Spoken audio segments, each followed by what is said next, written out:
রাসূলুল্লাহ সাল্লাল্লাহু আলাইহি ওয়াসাল্লাম জিহাদ করেছেন আল্লাহর নির্দেশিত হয়ে। আল্লাহর নির্দেশিত হয়ে তিনি জিহাদ করেছেন।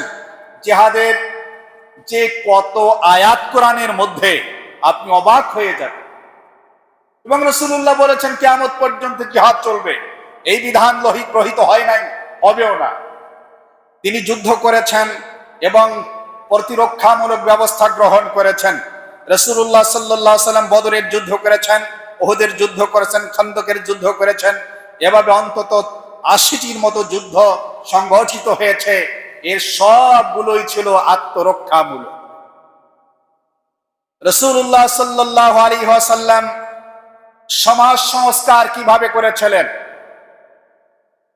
রাসূলুল্লাহ সাল্লাল্লাহু আলাইহি ওয়াসাল্লাম সমাজ সংস্কার কিভাবে করেছিলেন? সংস্কারের জন্য যদি শুধু মুহাম্মদ সাল্লাল্লাহু আলাইহি ওয়াসাল্লামের সংস্কারটাকে মানুষ শুধু প্রাধান্য দিত আর ওইটাকেই যদি সামনে রাখতো, মানুষের তৈরি করা মস্তিষ্ক প্রসূত জ্ঞান দিয়ে সংস্কার করে জাতি কোনোদিন শুদ্ধ হবে না, কিয়ামত পর্যন্ত হবে না। মুহাম্মদ সাল্লাল্লাহু আলাইহি ওয়াসাল্লাম কিভাবে সংস্কার করেছিলেন তার মৌলিক দুই একটি কথা আমরা বলছি। ইতাউল মারআতি হাক্কাহা ফিল ইথ। রাসূলুল্লাহ সাল্লাল্লাহু আলাইহি ওয়াসাল্লাম সেখানে নারীদের অধিকার প্রতিষ্ঠা করেছেন, উত্তরাধিকার আইনকে বাস্তবায়ন করেছেন, গোলামদেরকে মুক্তি দিয়েছেন, জেনাকে অবৈধ ঘোষণা করেছেন রাষ্ট্রীয়ভাবে, এবং আর্থিক ও পারিবারিক কঠিন আইন তৈরি করেছেন এবং সেটা প্রণয়ন করেছেন মুহাম্মদ সাল্লাল্লাহু আলাইহি ওয়াসাল্লাম। লুটপাট হওয়ার কোনো সুযোগ নেই, পাচার হওয়ার কোনো সুযোগ নেই, পারিবারিক বন্ধন মজবুত থাকবে, এমন আইন তিনি তৈরি করেছেন।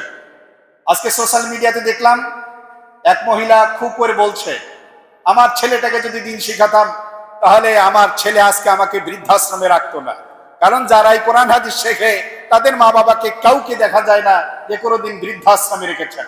এই যে পারিবারিক বন্ধন যে ধ্বংস হয়ে গেল, মা এবং বাবার মর্যাদাটা কতটুকু? বলে মা আর বাবা একদিকে আর তামাম পৃথিবী আর একদিকে। এ হলো মা। মার বাবার বদদোয়া হলে জাহান্নামে যাবে, মার বাবা দোয়া করলে সন্তান জান্নাতে যাবে।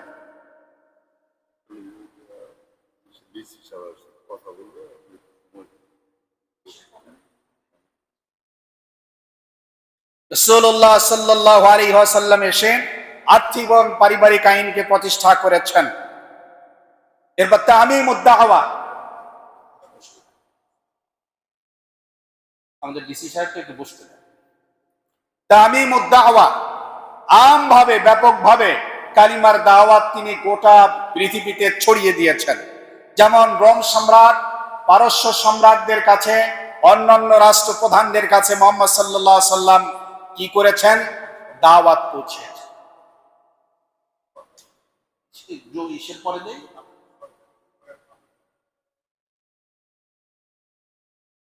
রাসূলুল্লাহ সাল্লাল্লাহু আলাইহি ওয়াসাল্লাম পারস্য সম্রাট এবং রোম সম্রাটের কাছে তিনি কালিমার দাওয়াত পৌঁছাতে সক্ষম হয়েছেন। নবী আলাইহিস সালাতু ওয়াস সালাম বিদায় হজে তিনি ঘোষণা করে দিয়েছেন মানবাধিকার, হিউম্যান রাইটস কিভাবে প্রতিষ্ঠা করেছেন, মানুষের মর্যাদা কিভাবে তিনি উন্নীত করেছেন, প্রতিষ্ঠা করেছেন। রাসূলুল্লাহ সাল্লাল্লাহু আলাইহি ওয়াসাল্লাম বলেছেন, বুখারী এবং মুসলিম শরীফের হাদিস, ফাইন্না দিমাকুম ওয়া আমওয়ালাকুম ওয়া আরাদাকুম আলাইকুম হারামুন।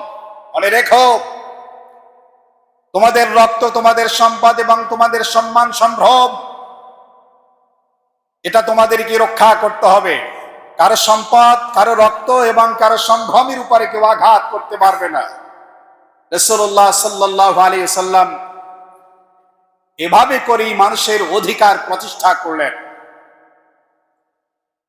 আমরা দেখলাম 23 বছরের জীবনে মুহাম্মদ সাল্লাল্লাহু আলাইহি ওয়াসাল্লাম যে কাজটি করেছেন এবং তার অতি সংক্ষিপ্ত যেটা আমরা দেখতে পাচ্ছি সেটা হলো ফলাফল।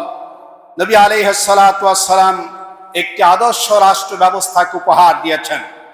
তিনি আরবের জাহিলিয়াত এবং জুলুমকে তিনি একেবারে দাফন করেছেন। আল্লাহর কোরআনের আইনকে তিনি প্রতিষ্ঠা করেছিলেন এবং মানুষকে আলোকিত করেছিলেন। এজন্য সম্মানিত হাজিরিন, গত সপ্তাহে যেহেতু আমরা মিলাদুন নবীর উপর একটি আলোচনা পেশ করেছিলাম, আর রসুলের আগমনের যে মিশন ভিশন, রাসূলুল্লাহ সাল্লাল্লাহু আলাইহি ওয়াসাল্লামের আগমনের মূল দায়িত্ব যেটা হচ্ছে সিরাতুন নবী, প্রতিটি মানুষের মধ্যে, সমগ্র জাতির মধ্যে প্রতিষ্ঠা করা, সে ব্যাপারেই আজকে আমরা কিছুটা গুরুত্ব অনুধাবন যাতে করতে পারি এ ব্যাপারে আলোচনা করলাম। আল্লাহ তাআলা আমাদের